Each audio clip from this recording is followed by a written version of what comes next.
Selamat pagi, Bapak Ibu Saudara sekalian. Selamat datang dalam acara Sarapan Sabda bersama saya, Pak Saparman. Sarapan kita pada pagi hari ini diambil dari Efesus pasal yang keempat, ayat yang ke-20, mulai ayat yang ke-20 sampai ayat yang ke-24. Demikian firman Tuhan. Tetapi kamu bukan demikian.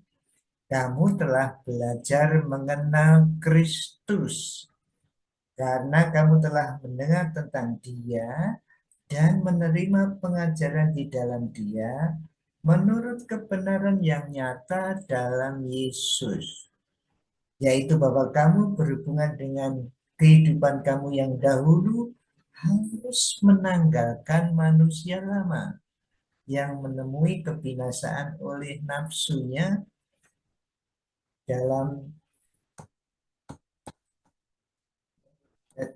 dia menurut kebenaran yang nyata dalam Yesus, kembali lagi, yaitu bahwa kamu berhubung dengan kehidupanmu yang dahulu harus menanggalkan manusia lama yang menemui kebinasaan oleh nafsunya yang menyesatkan, supaya kamu dibaharui di dalam roh dan pikiran dan mengenakan manusia baru yang telah diciptakan menurut kehendak Allah di dalam kebenaran dan kekudusan yang sesungguhnya.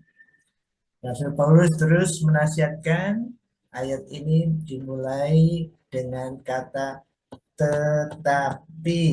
Tetapi berhubungan dengan ayat sebelumnya, nasihatnya jangan mengikuti kehidupan orang-orang yang tidak mengenal Allah. Tetapi kamu bukan demikian. Kamu telah belajar mengenal Kristus. Dalam Dia menurut kebenaran yang nyata dalam Yesus. Ada kebenaran yang nyata dalam Yesus, yaitu saudara dan saya sudah menerima Yesus sebagai Tuhan dan Juru Selamat. Kita telah mengenal Kristus. Jadi hidup kita itu hidup dalam hubungan dengan Tuhan Yesus. Jadi hidup kita tidak sama seperti orang yang tidak punya hubungan dengan Tuhan. Bapak, Ibu, Saudara, dan saya punya Tuhan dan kita bisa berhubungan dengan Tuhan. Yaitu kamu berhubung dengan kehidupan kamu yang dahulu harus menanggalkan manusia lama.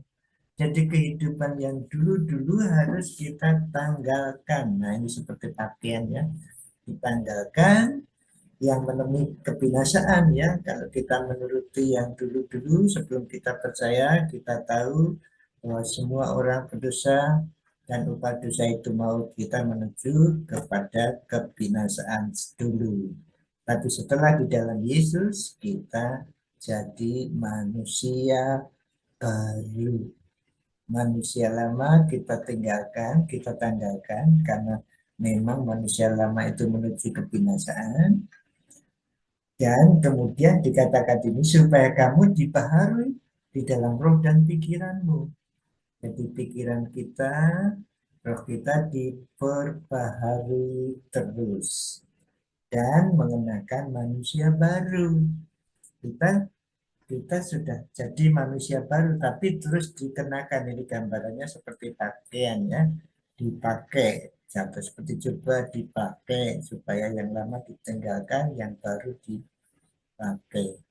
Nah, kita hidup dalam manusia baru. Nah, apa itu manusia baru? Yang pertama itu kalau menurut ayat-ayat pasal 3 sebelumnya, 2-3 di sana, yang disebut manusia baru itu adalah kumpulan orang non-Yahudi dan Yahudi yang percaya kepada Tuhan Yesus. Itu secara kelompok. Tetapi kalau kita baca 2 Korintus ya, 5 ayat 17 kan, barang siapa di dalam Kristus ya, ia adalah kejadian baru. Nah, ini secara pribadi orang yang sudah percaya kepada Tuhan Yesus itu juga disebut manusia baru. Sudah baru kita ini, dan kita supaya yang lama ditinggalkan, kita sudah pakai manusia baru itu. Dan terus diperbaharui dalam roh dan pikiran kita. Terus dalam proses, tapi sudah dan belum ya, sudah diciptakan, telah diciptakan menurut kehendak Allah, itu manusia baru telah diciptakan, jadi kita telah, tapi juga dalam belum, dalam arti proses.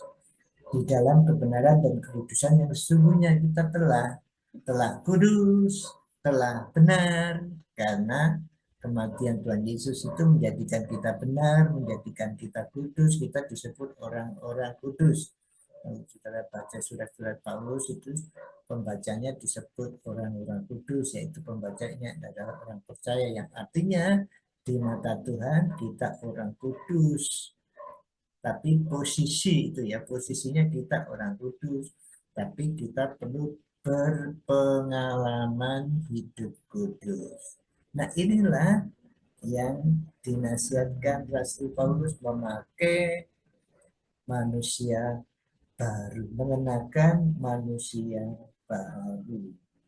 Terus diperbaharui dalam roh dan pikiran kita, terus diperbaharui dengan firman-Nya. Tapi kita sudah kudus, tapi kita supaya mengalami hidup kudus. Kita sudah benar, tapi supaya kita mengalami hidup yang benar-benar dan kudus, itu kedudukan di mata Tuhan.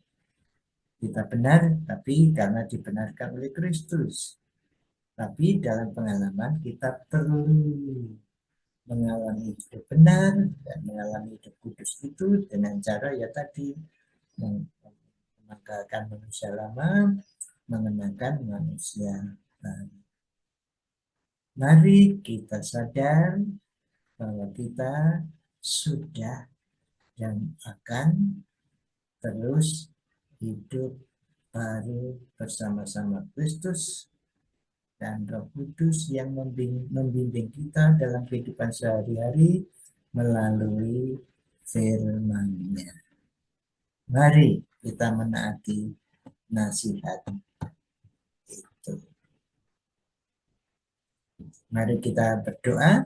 Tuhan, terima kasih Engkau telah menciptakan kami jadi manusia baru dalam kebenaran dan kekudusan. Oleh karena itu ya Tuhan, sadarkanlah kami supaya kami terus benar-benar mengalami hidup benar dan hidup kudus dengan pertolongan Roh yang kudus, menaati firman. Hari ini Tuhan, kami ingin tahu apa yang harus kami lakukan lewat perintah-Mu di dalam firman. Terima kasih Tuhan, dalam nama Tuhan Yesus. Amin. Selamat beraktivitas Bapak Ibu Saudara sekalian. Tuhan Yesus memberkati Bapak Ibu Saudara dan saya, dan menyertai hidup saudara dan saya hari ini. Amin.